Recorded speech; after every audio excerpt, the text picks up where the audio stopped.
হরে কৃষ্ণ। সুধী সজ্জন মণ্ডলী, গৌর ভক্তবৃন্দ, আপনাদেরকে প্রণাম জানাই।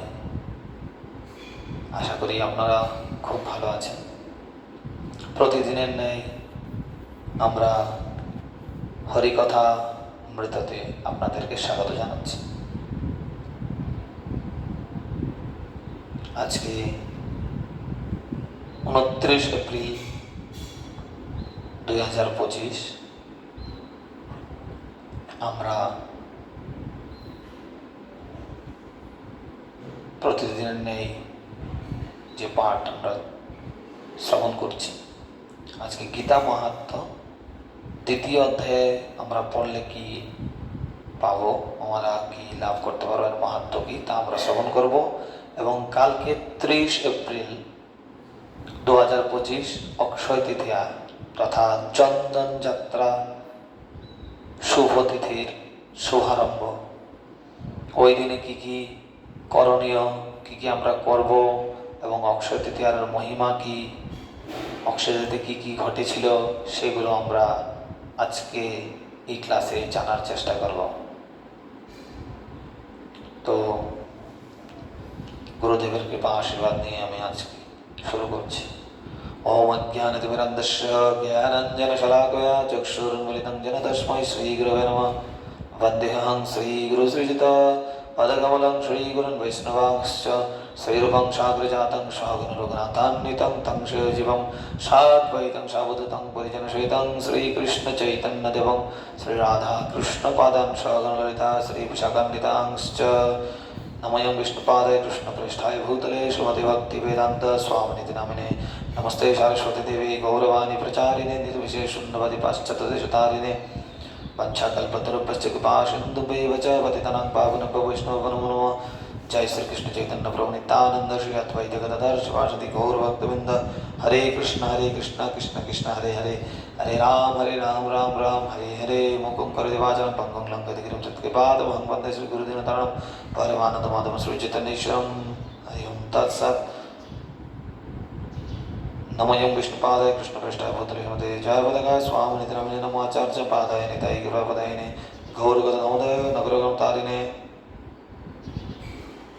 नारायण नमस्कृतं नरं चैव नरोत्तमं देवीं सरस्वतीं व्यासं ततो जयमुदीरयेत् नष्टप्रायेषु भागवत सेवाभक्तिर्भवति नैष्टिकी। আমরা গতকাল শ্রবণ করেছিলাম প্রথম অধ্যায় শ্রবণ করলে বা কীর্তন করলে আমাদের কি মাহাত্ম্য। আজকে দ্বিতীয় অধ্যায় ভগবদ্গীতার দ্বিতীয় অধ্যায় শ্রবণ করা কীর্তন করলে কি মাহাত্ম্য আমরা আলোচনা করব। ভগবান শ্রী বিষ্ণু বললেন, প্রিয় লক্ষ্মী, আমার কাছে তুমি ভগবদ্গীতার প্রথম অধ্যায়ের মাহাত্ম্য শ্রবণ করেছ। এখন দ্বিতীয় অধ্যায়ের মাহাত্ম্য মন দিয়ে শ্রবণ করো।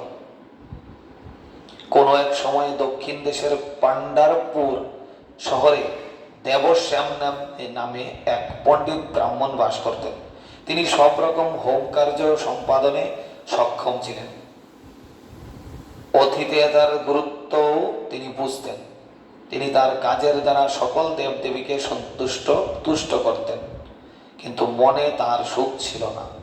আত্মার সঙ্গে পরমাত্মার সম্পর্কিত জ্ঞান লাভে তার বাসনা ছিল। শেষের দিকে তিনি অনেক যোগী ও তপস্বীদের আমন্ত্রণ করে তাদের প্রতি সকল প্রকার সেবা সম্পাদন করে তাদের কাছে পরম তত্ত্ব সম্বন্ধে জানতে চাইতেন। এভাবে তার জীবনের বহু সময় কেটে গেল। একদিন ভ্রমণকালে তিনি দেখলেন এক যোগী তার নাসিকার অগ্রভাগে দৃষ্টি নিবদ্ধ করে পদ্মাসনে গভীর ধ্যানমগ্ন হয়ে আছেন।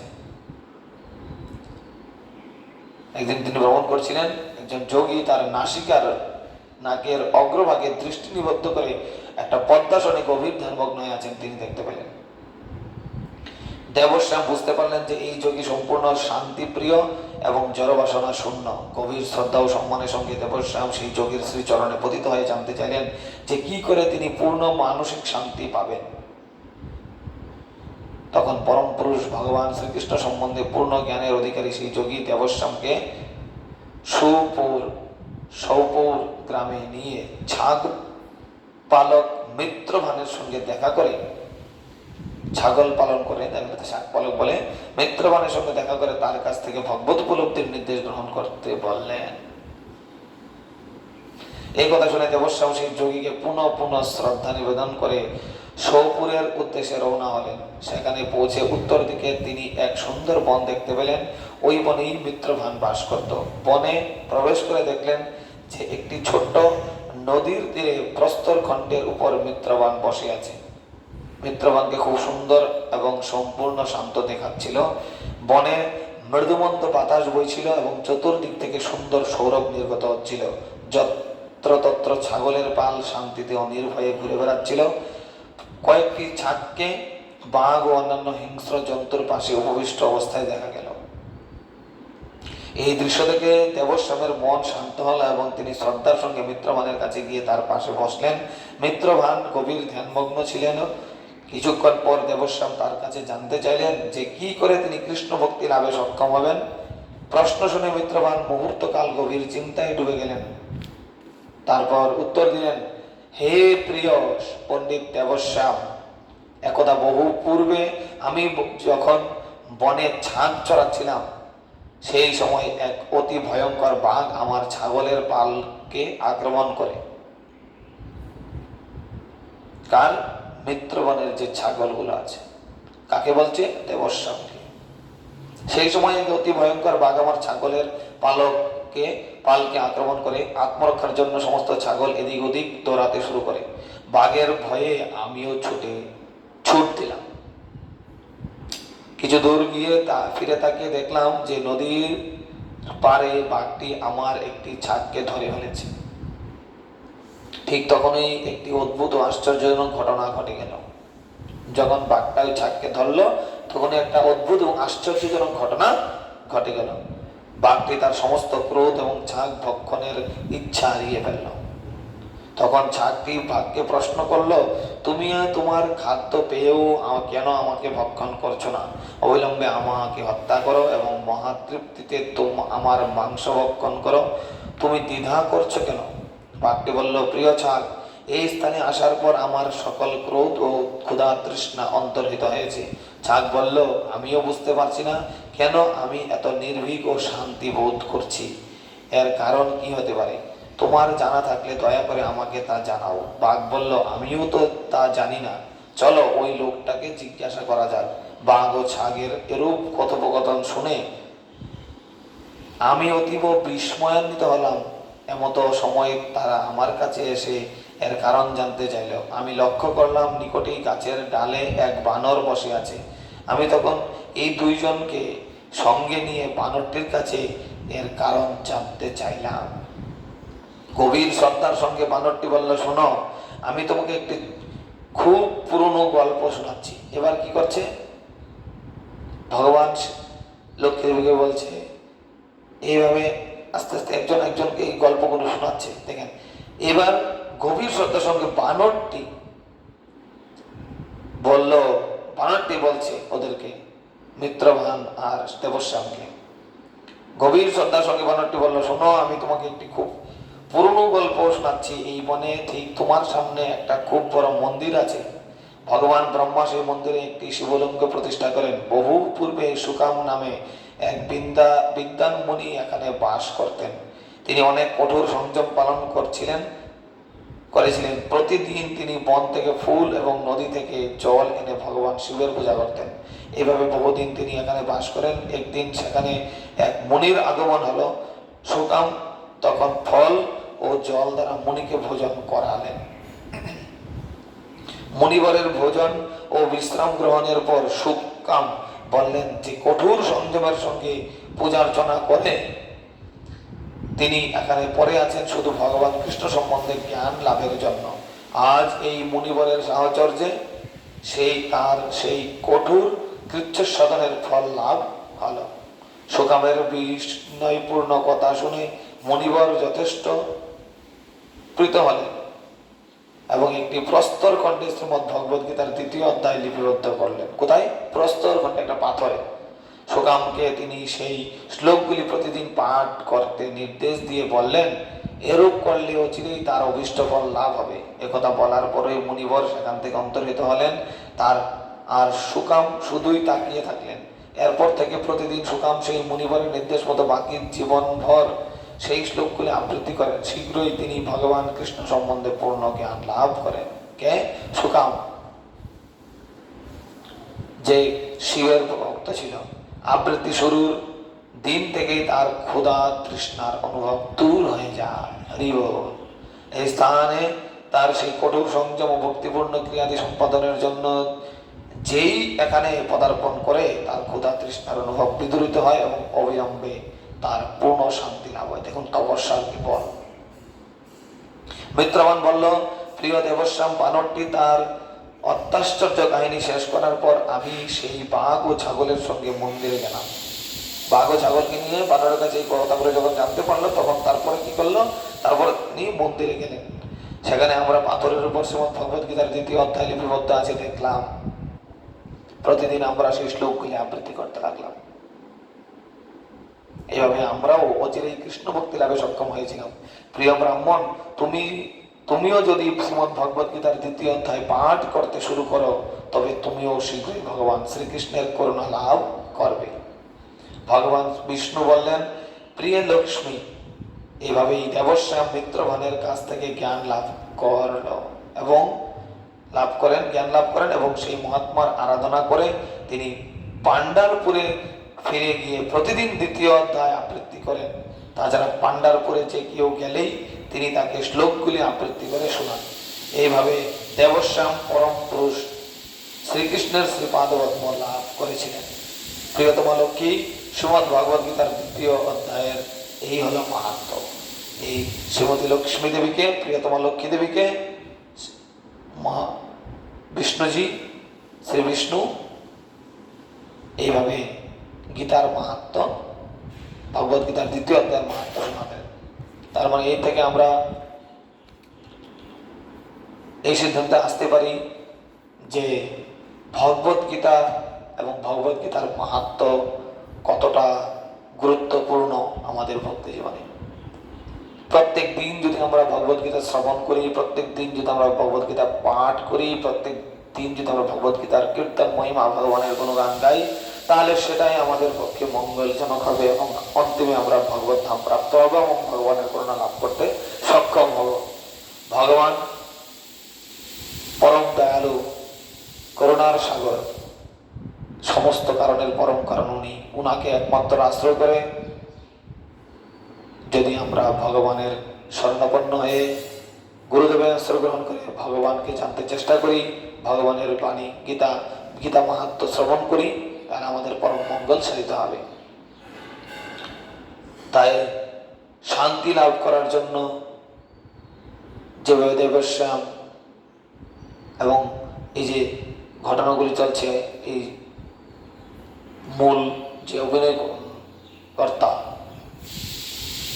ভগবান আমাদেরকে দেখাচ্ছেন, এই শ্লোকে যে পূর্বে বর্ণিত কাহিনীগুলি শোনাচ্ছেন, প্রিয়তমা লক্ষ্মী দেবীকে কৃষ্ণজি শোনাচ্ছেন, তার মধ্যে আমরা জানতে পারি এর গুরুত্ব কতটা। তাই আসুন সবাই মিলে আমরা ভগবদ গীতা শ্রবণ এবং কীর্তন করি। এছাড়া এই বৈশাখ মাস চলছে এখন, এবং বৈশাখ মাসে কালকে হচ্ছে 30 এপ্রিল 2025 অক্ষয় তৃতীয়া।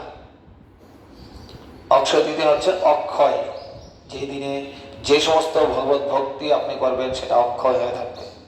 তথা চন্দন যাত্রা মহা মহোৎসব, সেদিন থেকে আপনি 21 দিন পর্যন্ত ভগবান শ্রীহরিকে আপনি নিজের হাতে চন্দন বেটে সারা অঙ্গেতে লেপন করতে পারবেন। কারণ এই সময় খুব গরম চলছে। আমরা এর আগেও তুলসী দেবীকে জল দেওয়ার চেষ্টা করছি বৈশাখ মাসে। তুলসী দেবীকে জল দেওয়ার মাধ্যমে তুলসী দেবীর কৃপা লাভ করতে পারে এবং ভগবান শ্রীহরিকে চন্দন লেপনের মাধ্যমে ভগবানকে ক্লান্তি থেকে দূর করার জন্য আমরা যদি ভগবানকে ভক্তি বলে চন্দন লেপন করি, তাহলে ভগবানের অশেষ কৃপা লাভ করতে পারবো। আসুন চন্দন যাত্রা তথা অক্ষয় তৃতীয়ার যে মাহাত্ম্য আমরা আলোচনা করার চেষ্টা করি। অক্ষয় তৃতীয়া হলো ত্রেতা যুগের বার্ষিকী বা শুরুর দিন। এই দিন থেকে আরম্ভ হয় চন্দন যাত্রা। এটা 21 দিন পর্যন্ত চলে। অক্ষয় তৃতীয়ার বিভিন্ন মাহাত্ম্য আছে। ওই দিন কি কি ঘটেছিল সেগুলি, যেমন কালকের দিনে অর্থাৎ অক্ষয় তৃতীয়াতে জগন্নাথপুরীতে রথ তৈরির কাজ আরম্ভ হয়ে যাবে। কিছুদিন পর স্নান যাত্রা আসছে, স্নান যাত্রার পর রথযাত্রা। সেই রথযাত্রা কাজ কাল থেকেই শুরু হয়ে যাবে, অর্থাৎ চন্দন যাত্রার দিন থেকে শুরু হয়ে যাবে। 2 হচ্ছে এই অক্ষয় তৃতীয়াতে যেটা হচ্ছে চন্দন যাত্রা, ভগবান শ্রী হরিকে আপনি চন্দন লেপন করতে পারবেন, অক্ষয় তৃতীয়ার মাহাত্ম্য। 3 বৃন্দাবনে বাঁকে বিহারীর চরণ দর্শন। বৃন্দাবনে শ্রী রাধারমন, রাধা বাঁকে বিহারী, শ্যাম সুন্দর, রাধা শ্যাম সুন্দর, রাধা গোপীনাথ, এবং এই যে কালকে কি হয়েছে, বৃন্দাবনে বাঁকে বিহারীর চরণ দর্শন আমরা করতে পারবো। সূর্যদেবের কাছে দ্রৌপদীর অক্ষয় পাত্র, আমরা জানি সবাই যে দ্রৌপদীর কাছে অক্ষয় পাত্র ছিল, যা দিয়ে দ্রৌপদী ইচ্ছা করে যতজন খুশি অক্ষয় খাওয়াতে পারত। তো কালকে হচ্ছে সেই দিন যারা সূর্যদেবের কাছে দ্রৌপদী অক্ষয় পাত্রটা লাভ করেছিল। কালকে গঙ্গা দেবীর মর্তে আগমন।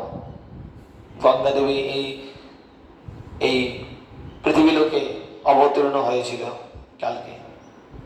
তারপর ব্রহ্মার সৃষ্টির রচনা কাজও অক্ষয় তৃতীয়ার দিন শুরু হয়েছিল। ব্রহ্মার যে পুরুষোত্তম ভগবান ব্রহ্মাজিকে স্রষ্টা রূপে নিয়োজিত করেছেন এই জগতের, তো উনি কালকে সৃষ্টির রচনার কাজ শুরু করেছিলেন। ভগবান পরশুরামের আবির্ভাব তিথি, অক্ষয় তৃতীয়ার দিন ভগবান পরশুরামের আবির্ভাব তিথি। মহর্ষি ব্যাসদেবের মহাভারত রচনা শুরু। মহর্ষি ব্যাসদেব মহাভারত রচনা করেছেন এই দিনে। দেবী অন্নপূর্ণার আবির্ভাব ওই দিনে, অক্ষয় তৃতীয়ার দিন দেবী অন্নপূর্ণার আবির্ভাব হয়েছিল। দ্বারকায় কৃষ্ণ সুদামা মিলন, ভগবান শ্রীকৃষ্ণ এবং তার প্রাণপ্রিয় বন্ধু সুদামা, ওনাদের মিলন হয়েছিল দ্বারকায় অক্ষয় তৃতীয়ার দিন। বদ্রীনাথ, গঙ্গোত্রী, যমুনোত্রীর মন্দির তীর্থযাত্রীদের জন্য খোলা হয় এই দিনে। এবং ঝাঁসিতে শ্রীল প্রভুপাদের প্রথম সংস্থা দ্য লিগ অফ ডিভোটি, যেটা প্রতিষ্ঠা হয়েছিল 16/5/1953 সালে, এটা কালকে দিনে প্রতিষ্ঠিত হয়েছিল। তারপর কুবেরের ধন প্রাপ্তি হয় এই দিনে। কুবের জি যার ধন, কুবেরের পুত্র আমরা পড়েছিলাম, নলকুবর, মণিগ্রীব, 2 জন পুত্র কুবেরের। কুবের হচ্ছে ধন সম্পদ অধিষ্ঠাত্রী দেবতা। কুবেরের ধন প্রাপ্তি এবং পদ লাভ এই অক্ষয় তৃতীয়ার দিনই হয়েছিল। এবং এই দিনেই পবিত্র জব, ধান, গম, জব, এইসব পবিত্র জবের উৎপত্তি হয়। তো এই হলো অক্ষয় তৃতীয়ার মাহাত্ম্য, মানে অক্ষয় তৃতীয়ার দিনে কি কি ঘটেছিল। তো আমরা অক্ষয় তৃতীয়াতে কি করতে পারি? বেশি করে ভাগবত শ্রবণ করতে পারি, বেশি করে ভগবানের সেবাদি অর্চন, বন্দনা, ধ্যান, ভগবানের নাম জপ করতে পারি, ভগবানের মহিমা কীর্তন করতে পারি, শ্রবণ করতে পারি, ভগবানের সেবা করতে পারি, আমাদের সমস্ত ইন্দ্রিয় দিয়ে বৈষ্ণব সেবা করতে পারি। তাহলে আমরা যাই ভগবত ভক্তিমূলক কাজ সম্পন্ন করব সেগুলো অক্ষয় হয়ে থাকবে, কথিত আছে। তো অক্ষয় তৃতীয়ার দিনে আমরা এই 12টি কর্ম আমরা করতে পারি। যেমন কিছু আমরা আলোচনা করলাম, এর মধ্যে আছে যেমন গঙ্গা স্নান আমরা করতে পারি। যদি আমরা গঙ্গা স্নান সরাসরি না করতে পারি, তাহলে মানুষে আমরা গঙ্গা গঙ্গা গঙ্গা বলে 3 বার চান করতে পারি, তাহলে একই ফল আমরা লাভ করতে পারবো। 2 বৈষ্ণব সেবা করলে আমরা বৈষ্ণবদের মহিমা, বৈষ্ণবদের কৃপা লাভ করতে পারবো এবং অক্ষয় হয়ে থাকবে সব। ভগবানের লীলা শ্রবণ করতে পারি, তুলসী রোপণ করতে পারি, সেবা করতে পারি। কালকের দিনে আমরা 16 মালার থেকে বেশি জপ করতে পারি, বিগ্রহকে চন্দন দিয়ে সাজাতে পারি খুব সুন্দরভাবে। 5 প্রকারের অধিক ব্যঞ্জন ভোগ লাগাতে পারি। মানে আমরা যদি কালকে ভগবানকে একটু বেশি করে ভোগাদি দিয়ে ভগবানকে সেবা করার চেষ্টা করি ভগবানের সন্তুষ্ট বিধানের জন্য, তাহলে আমরা ভগবানের কৃপা লাভ করতে পারবো। যাই আমরা করব ভক্তিমূলক ভাবে আমরা করব। ভগবান যে বলছে পত্রম পুষ্পম ফলম তয়ম যমে ভক্ত প্রচ্ছতি তদং ভক্ত পরিতমষ্টমী প্রজতাত্মনঃ। যদি আমাকে পত্র পুষ্প ফল এবং জল দিয়ে তুমি আমাকে ভক্তি প্রীতি সহকারে আমাকে নৈবেদ্য দাও, তাহলে আমি সেই ভক্তের নৈবেদ্য প্রীতি সহকারে গ্রহণ করি। যাই আমরা দেবো, সে জলই হোক না কেন, ভক্তি সহকারে দিলে ভগবান অতীব সন্তুষ্ট হবেন। সেইভাবে সেই দিনকে, কালকের দিনে আমরা ভগবানকে বিশেষভাবে আরতি করতে পারি এবং বৈষ্ণব অপরাধ নিন্দা থেকে মুক্ত হতে পারি। আমরা প্রতিজ্ঞা করতে পারি কালকের দিনে আজ থেকেই যে আমরা বৈষ্ণব অপরাধ থেকে দূরে থাকবো, বৈষ্ণবদের নিন্দা করবো না। সুখদেব গোস্বামী পরীক্ষিত মহারাজকে বলেছে ভাগবতে যে বৈষ্ণব নিন্দা থেকে আমাদের দূরে থাকতে হবে। বৈষ্ণব নিন্দা যে আমরা যদি কান দিয়ে শ্রবণ করি তাহলে আমাদের যত পুণ্য আছে সমস্ত ক্ষয় হয়ে যাবে। তো আমরা ওই সমস্ত জিনিস থেকে মুক্ত হতে পারি এবং সংকল্প আমরা কালকের দিনে করতে পারি। কোন ধরনের পাপ কর্মে যাতে আমরা লিপ্ত না হই সেই সংকল্প করতে পারি। প্রসাদ পেতে পারি, যারা প্রসাদ পাচ্ছেন না তারা প্রসাদ কালকের দিনে শুরু করতে পারেন একটা সংকল্প নিয়ে। গীতা ভাগবত এই সমস্ত পুণ্যাদি এবং ভগবত মুক্তিমূলক কর্মাদি আমরা করতে পারি। তো এই ছিল অক্ষয় তৃতীয়ার তথা চন্দন যাত্রার দিনের মাহাত্ম্য। তো এই বলে আজকে আমার এখানে বাণী বিরাম দিচ্ছি। সবাই ভালো থাকবেন, সুস্থ থাকবেন এবং হরে নাম জপ করে কলিযুগের যুগ ধর্ম হরে কৃষ্ণ কৃষ্ণ কৃষ্ণ হরে হরে, হরে রাম রাম রাম হরে হরে, এই মহামন্ত্র জপ করুন এবং সুখী হন। जगतगुरु श्रील प्रभुपाद की जय, पतित पावन गुरुदेव की जय, निताय गौर प्रेमानंदे, हरि हरि बोल।